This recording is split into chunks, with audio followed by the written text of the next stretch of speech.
Are you a sugar addict? Are you a food addict? If so, this post right here, hopefully, if you're open to it, will show you that you're not actually a sugar addict. And I'm going to share why I'm qualified to share that. The short story is I thought I was a marijuana addict, but by doing some of these enlightenment principles, my weed cravings have gone. It's not that I don't ever smoke weed, it's just that I'm not at war with it.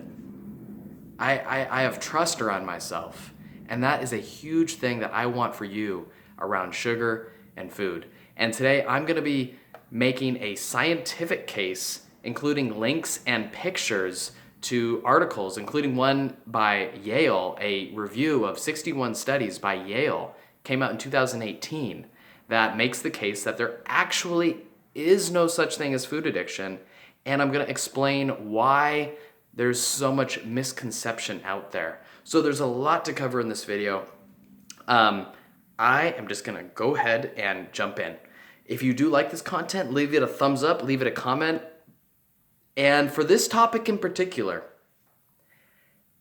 it's controversial and reasonable people can disagree. That's okay. So if you disagree, do so respectfully. I'd love to hear your opinion. And I have sat through numerous Overeaters Anonymous groups where people identify as a food addict. And this is a very core belief. And so for me to say that you aren't actually a food addict, it can seem like an attack. So try to watch this and listen to this with an open mind, but I'll get into the big picture right now, and then I'll go into the studies below. If you want a shortcut to the studies, there's a link. It leads to a blog article. The blog article has pictures of the abstracts, and you can just look at those pictures if you want to get it. And there is also links to those studies as well. So big picture is two-part. One looks at the science around food addiction. The science around food addiction typically goes like this. Rats get addicted to sugar, and then they become like typical addicts, withdrawn. They crave it. They stop, interacting with their friends, their fellow rats. They take way too much. They can't stop. Those studies, there's been a lot, and that's where the popular conception that you can become a sugar addict came from. However, there is research by Marcus, and he does a background analysis, again, that link is down below, where he looks at all the studies on food addiction and sugar addiction with rats, and he notices that none of the studies control for deprivation. Let me explain. You've all heard of cocaine being addicting. If you leave a rat alone with cocaine, it's going to go crazy.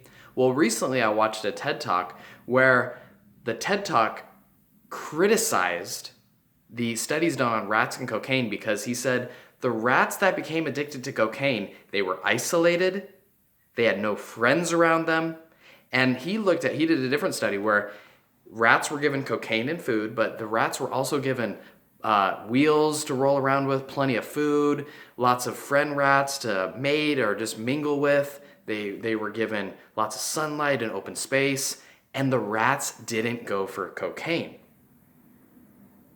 This is important because the scientific community has painted a picture of food addiction based on studies where the rats have been deprived.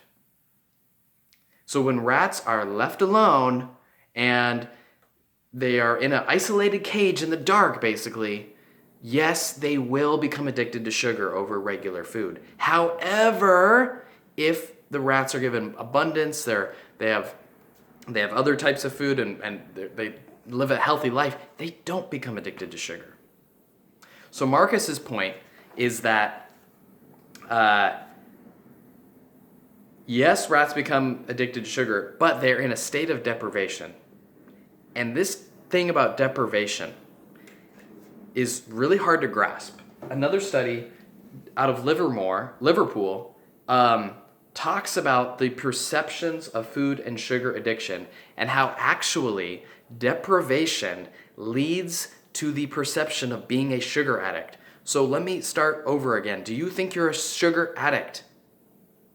If so, you have a deep perception. And I'm not trying to attack this. I really am trying to shift your perspective so that maybe you become open to what I believe is an eating enlightenment.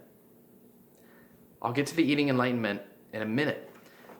First, we need to understand how deprivation leads to sugar addiction.